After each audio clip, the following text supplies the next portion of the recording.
તો દ્વારકાથી સમાચાર સામે આવી રહ્યા છે। દ્વારકાથી મહત્વપૂર્ણ સમાચાર પ્રાપ્ત થયા છે। તો દ્વારકામાં કિસાન કોંગ્રેસ ચેરમેન મુખ્યમંત્રીને ઈમેલ કર્યો છે। તો સમાચાર સામે આવી રહ્યા છે।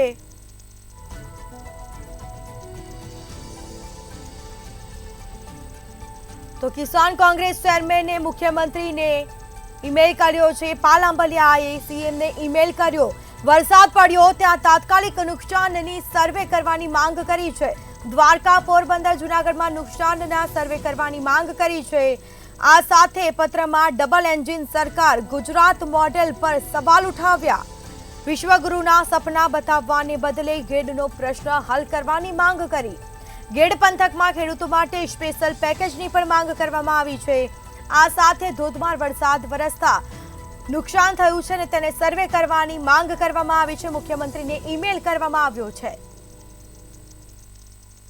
પોરબંદર, દ્વારકા અને જૂનાગઢમાં જે આખી મોસમનો વરસાદ 72 કલાકની અંદર પડી ગયો અને એના કારણે વેપારીઓ, ગરીબો, માલધારીઓ અને ખાસ કરીને ખેડૂતોને જે જમીનનું ધોવાણ થયું છે, પાક નુકસાની થઈ છે, આ તમામ વર્ગો માટે રાજ્ય સરકાર તાત્કાલિક સર્વે કરે, અઠવાડિયું 10 દિવસ રાહ ના જોઈ, વરસાદ બંધ થાય અને સર્વેની કામગીરી ચાલુ કરવામાં આવે અને તાત્કાલિક આ વિસ્તારના ખેડૂતોને, માલધારીઓને, વેપારીઓને અને ગરીબ વર્ગને જેને ઘર વખરીનું નુકસાન થયું છે એવા તમામ લોકોને સ્પેશિયલ પેકેજ આપવામાં આવે, વળતર આપવામાં આવે અને ખાસ જૂનાગઢ જિલ્લાના, પોરબંદર જિલ્લાના 5 તાલુકાના લગભગ 65 થી 70 ગામો જે ઘેડ પંથક તરીકે ઓળખાય છે, આ ઘેડ પંથક છે એ છેલ્લા વર્ષોથી આને આ પરિસ્થિતિમાં છે ને દર વર્ષે 35-40 ગામો ડૂબમાં હોય છે, 35-40 ગામો સંપર્ક વિહોણા હોય છે, ટાપુમાં ફેરવાય છે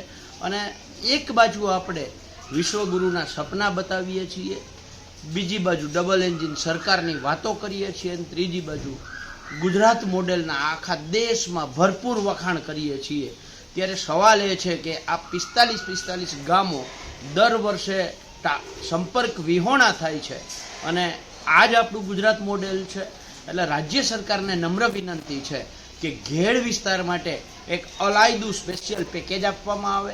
અગાઉ જે રીતે ઘેડ વિકાસ પરિષદ, ઘેડ વિકાસ નિગમ જે કાર્યરત 1998 સુધી હતું એમને ફરીથી કાર્યરત કરવામાં આવે અને ઘેડ વિસ્તારનો આ પ્રશ્ન છે, કાયમીનો પ્રશ્ન છે, એનો હલ કરવામાં આવે। જો આ નહીં થાય તો આ ઘેડ વિસ્તારના ગામોના ખેડૂતોને સાથે લઈ અને આવનારા દિવસોમાં ગાંધી ચિંધ્યા માર્ગે આંદોલન કરવાની ફરજ પડશે।